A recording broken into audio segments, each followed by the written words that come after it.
ఒకవైపు సినీ రంగంలో మీ కాలు, మరోవైపు రాజకీయ రంగంలో కాలు పెడుతుంటారు తీస్తుంటారు.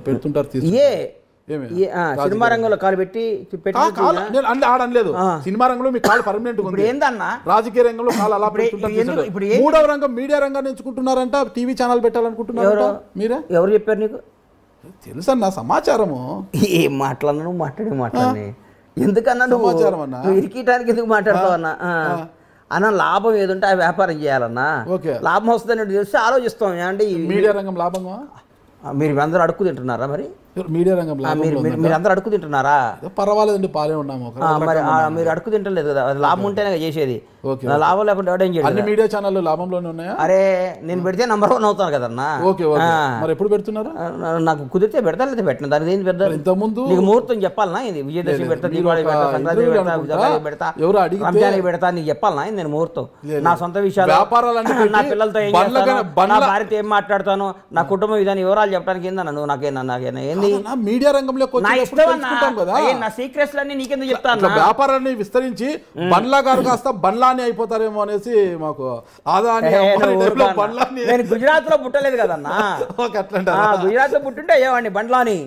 గుజరాత్ లో పుట్టింటే బండ్లాని అనిపించుకోవాలని ఉందా? ఇక్కడ అంటే తెలంగాణ బండ్లాని అనేసి ఏమి లేదన్నా. బాగా బతకాలి, రాజకీయంగా పెరగాలి, మంచి స్థాయిలో ఉండాలి, 10 మందికి సేవ చేయాలి, 10 మందితో మంచిగా అనిపించుకోవాలి, పోరాడాలి, యోధుల్లా ఉండాలి, అమ్మ బండ్లా గణేష్ అనాలని కోరికలు ఉంటాయి.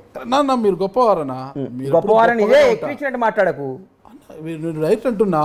గొప్పవారు గొప్పగా ఉంటారు కోరుకుంటున్నా. భగవంతుడు అని నా ఆశతో బతుకుతున్నా. భగవంతుడు దయండి. నేను అనుకున్న నేను సక్సెస్ అయితే మంచి పొజిషన్కి వస్తా. మంచి పొజిషన్ అన్న. చిన్న ఇది అడుగుతున్నాను, మళ్ళీ మీరు తప్పుగా అనుకోతే, మీకు ఇష్టం లేకపోతే నేను తీసేస్తాను. అది ఒంగోలు జట్టి వెంకటేశ్వర 1,20,00,000 చెక్ బౌన్స్ ఎందుకైందన్న? చెక్ బౌన్స్ కేసు 100 ఉంటాయన్నా. చిన్న మొత్తాలు కూడా చెక్ బౌన్స్ అయితే రాష్ట్ర ముఖ్యమంత్రి ఆంధ్రప్రదేశ్ ముఖ్యమంత్రికి 100 కేసులు ఉన్నాయి. నాకేం ఆర్థిక కేసుల గురించి కాదు, మోసపడ్డాది, మోసపోయిన కేసులు అయి ఉంటాయి. నువ్వు చెప్పే చూడు, మోసపోయిన కేసు ఒంగోలు జట్టి వెంకటేశ్వర్లు ఉన్నాయి, పొద్దుటూరులో 30 కేసులు ఉన్నాయి. ఇవన్నీ ఆర్థిక లావాదేవీలే. బండ్లా గణేష్ మర్డర్ చేశాడు, బండ్లా ట్రెస్ పాస్ చేశాడు, బండ్లా గణేష్ మోసం చేశాడు, బండ్లా గణేష్ కొడుకు గుంజుకున్నాడు, బండ్లా గణేష్ ఒక అమ్మాయి నేను చేశాడు, ఉండవు కేసులు. ఆర్థిక లావాదేవీలు, వ్యాపార తగాదాల్లో కేసులు ఉంటాయి. నిజంగా అన్నప్పుడు పోరాడి న్యాయస్థానం, పోలీస్ వ్యవస్థ ఏం చెప్తే దానికి కట్టుబడి మనం ఉండాలి. భారతదేశంలో అన్నిటికంటే అత్యంత పవర్ఫుల్ అయింది న్యాయ వ్యవస్థ, పోలీస్ వ్యవస్థ. వాళ్ళకి మనం ఎవడైనా లొంగి ఉండాలి. రాజ్యాంగమే. రాజ్యాంగం తర్వాత అన్న ఈడేం తప్పు మాట్లాడతాం? కూర్చొని ఇట్టి ఒప్పాక రాజ్యాంగం మాకు తెలియదు. రాజ్యాంగం అని పోలీస్ వ్యవస్థని, న్యాయ వ్యవస్థని గౌరవించాలన్నా వాళ్ళ పరిధిలోనే వాళ్ళు తీర్పు చెప్తారు. నేను మిమ్మల్ని తప్పుగా అనలేదు, నువ్వు తప్పే అంటావు. ఇలాంటి చిన్న చిన్న దానిలో కూడా చెక్ బౌన్స్ వస్తే అన్నకు ఆర్థిక అంటే సిబిల్ రిపోర్ట్ దెబ్బతినడము, ఆర్థికంగా అన్నకు చెడ్డ పేరు కదా. అరే బండ్ల గణేష్ గారు ఏంటి 1,20,00,000 చెక్ బౌన్స్ అని ఒక చర్చ అనేది వస్తుంది. 1,20,00,000 ఆర్థిక సిబిల్ రేట్ దెబ్బతింటారని ఈయనోడు కూడా చెక్ చేసి కేసేస్తే దాన్ని పోయి కట్టమంటావా? అది క్లారిటీ నేను కట్టమంటావా అంటున్నా. జరిగింది అనేది క్లారిటీ ఇస్తే బాగుంటుంది. మనం ఏదో వ్యాపారంలో చెక్లు ఇస్తాం, వాడు ఎక్కడో తీసుకుపోయి దూరం అయితే ఒంగోలు అయితే బాగుంటుందో, ఇంకోటి పొద్దుటైతే బాగుంటుందని వేస్తారు. దానికి మనం పోయి న్యాయం కోసం ఫైట్ చేయాలన్నా. వాడు ఒకరికి భయపడి ఎందుకు 1,20,00,000 ఎందుకు బౌన్స్ అయింది? మీరు ఏదో ల్యాండ్ విషయంలో చెక్కులు ఇచ్చుకున్నాం, బౌన్స్ కాదు, ఎంటీ చెక్ ఉంటే రాసుకొని వేసారు. ₹1,20,000, 1,20,000 పెంచకు, ₹1,20,000, 20,00,000 నీకు ఇస్తా అన్నాడు. ఇందడున్నా నాకేం లేదు. మరి 1,20,000 అంటే నీకు తెలిసినట్టు మాట్లాడతావు. నాకు 20,00,000 ఇచ్చేవాళ్ళు బండ్లన్నా ఇంతవరకు లక్షీలో బండ్లన్నా నాకు నీకు బండ్లన్నీ ఎందుకు ఇస్తాడా? మీ వాసుదేవరెడ్డి ఇస్తాడు, బండ్లన్నా లక్షన్నా ఇచ్చి 20 ఇస్తాడు. ఇస్తా లక్ష ఇంటర్వ్యూ నీ కోట్లు అంతేనా? మరి కాదా? కాదన్నా, ఇటీవల నాకు అర్థం కాలేదు. భీమ్లా నాకు సినిమా అప్పుడు అదేది ఆడియో లీక్ అయింది, నిజంగా అది మీ ఆడియోనేనా? అది మాదే. త్రివిక్రమ్ ప్లాన్ చేసి మీదేనా? ఎందుకు అలా చేశారు? అసలుకి ఏదో కోపం వచ్చింది అన్నాను. తర్వాత ఓకే మళ్ళన్నా అరసండి అందరూ ఆడే ఉంటానేనని పిలవని పేరంటానికి వెళ్ళి అక్కడ నక్కి ఉండడం ఎందుకు? పిలవని పేరంటానికి అన్నా నన్ను మిమ్మల్ని పిలవలేంటే నన్ను పిలవలేదు, నాకు ఇన్ఫర్మేషన్ లేదు. ఏమి మీరందరూ కూడా వేదిక నుంచి బండ్లన్నా అది కాదు నాది, అది నాది కాదు. త్రివిక్రమ్ గారిని త్రివిక్రమ్ అన్నా కదా, అది నాదే. అది డైరెక్ట్ గారు చెప్పా, సారీ చెప్పా. ఆ తర్వాత కొనసాగింపు ఏ కొనసాగింపు? బండ్లన్నా అడగమని నేనేమనలేదే. మరి కొనసాగింపుగా ఉంది దాంట్లోనే. ఏం లేదన్నా నేను అంద ఇదే అక్కడే నేను ఉంటాను, దాని గురించి వదిలే, నా వాయిస్ నాది వేదిక మీదకి అయిపోయింది. వస్తున్నారు. అరే కోపాలు వస్తాయి, తాపాలు వస్తాయి, ఒక రోజు కోపం వచ్చినంత మాత్రం మన ఇద్దరు విడిపో. ఏదైనా అంతే పాలపొంగు లాగనా మీరు? పాలపొంగు ఏందండి? అలా మనిషి పొంగు ఎలా మనిషి అన్నాడు చెబుతారా? కోపం రాదా? ఇప్పుడు ఏమన్నారు? మనిషి అన్నాడు కోపం రాదా అన్న? ఆ కోపానికి కూడా ఒక హద్దు ఉండాలి కదన్నా. దేనికి హద్దు? ప్రతి విషయం హద్దు నువ్వు రాసి ఫలానా వాడికి ఇంత హద్దు ఉండాలి, మర్డర్ చేస్తే ఇంత కోపం ఉండాలి, మానభంగం చేస్తే ఇంత కోపం ఉండాలి, డబ్బు ఇంత కోపం అని ఒక బుక్ చదువుకుంటా. మాట్లాడతావు అన్న? పవన్ కళ్యాణ్ గారి రాజకీయ కాదన్నా, నువ్వు రాసి అన్నా ఇది మనాడికి నీకు ఇంత బీపీ షుగర్ ఉండాలి, ఇంత ఉండాలి, ఈ పని చేస్తే ఈ కోపం ఉండాలి, నువ్వు రాసి ఒక బుక్ రిలీజ్ చేయి మీ ఐ డ్రీమ్ ద్వారా.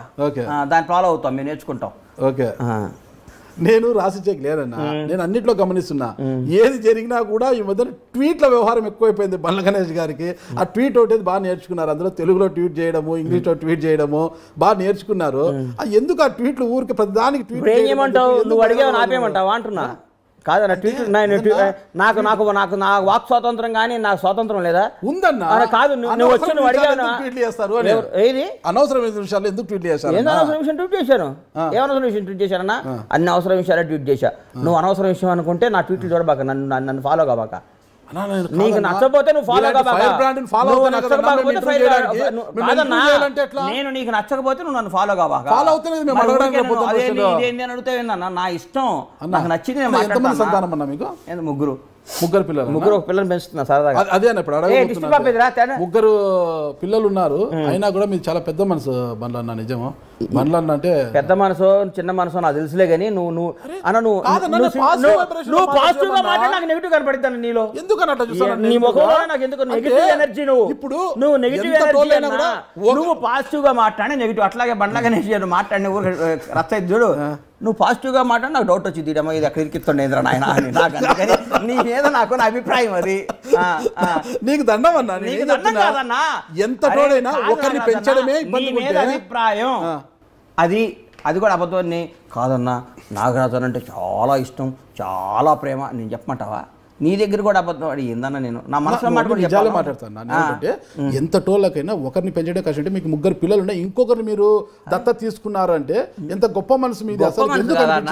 పిల్ల ఎక్కడ నేపాల్లో పుట్టి ఇక్కడికి వచ్చింది. అదే 2 నెలల పిల్ల ఊరికే ఉంటుంది. ఇప్పుడు నా ఎలా వచ్చింది ఇక్కడికి?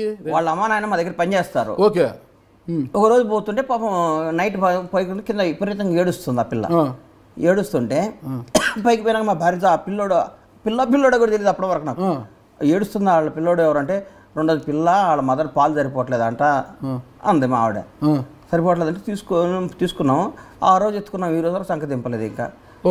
ఇప్పుడు కొందరు కుక్కల్ని పెంచడం, కొందరు పక్షుల్ని పెంచడం నా మాట హాబీ. ఒక పసిపిల్ల, గొప్ప గుణం అంటున్నది, చాలా గొప్ప గుణం. అది గొప్ప గుణం అవన్నీ నాకు చెప్పకన్నా, నాకు నచ్చింది. బంగారు రావే దాతల్లి టిష్యూ పేపర్ ఇరా. ఇగో నమస్తే పెట్టు. హలోను ఇగో ఇదంతా అమెరికా డ్రెస్లో నువ్వు. ఓకే, ఇండియా వాడుతుంది ఇది మాది. ఓకే, ఏం పేరు పెట్టావన్నా? నీ పేరేందమ్మా? నీ పేరేందిరా? అచ్చుడు అచ్చుడన్నా, అచ్చుడు తుడుచుకో.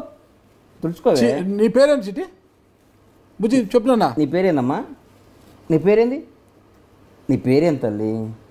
నాన్నకు ముద్దు పెట్టు. పెట్టవా? పెట్టవా? నాన్నకు ముద్దు పెట్టవా? ఆయన బూచాడమ్మో, నాగరాజు అని పెద్ద బూచాడు. నువ్వు కూర్చొని చేసినండి, నాగరాజు అంకులు బూచాడమ్మా. అమ్మో నిజంగా ఎందుకో తప్పుగా అనుకుంటారు కానీ చాలా గొప్ప మనసు.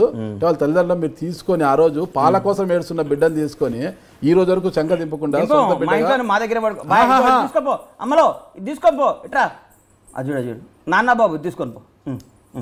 ఓకే అజుడు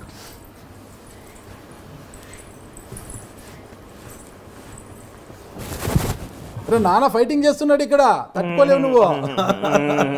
నాన్న ఫైటింగ్ చేస్తున్నాడు, తట్టుకోలేవు నువ్వు. ఏం పేరన్నా? దృష్టి. వాళ్ళ అమ్మ నాన్న పెట్టుకున్న పేరే దృష్టి. ఓకే, చాలా బాగుందన్నా.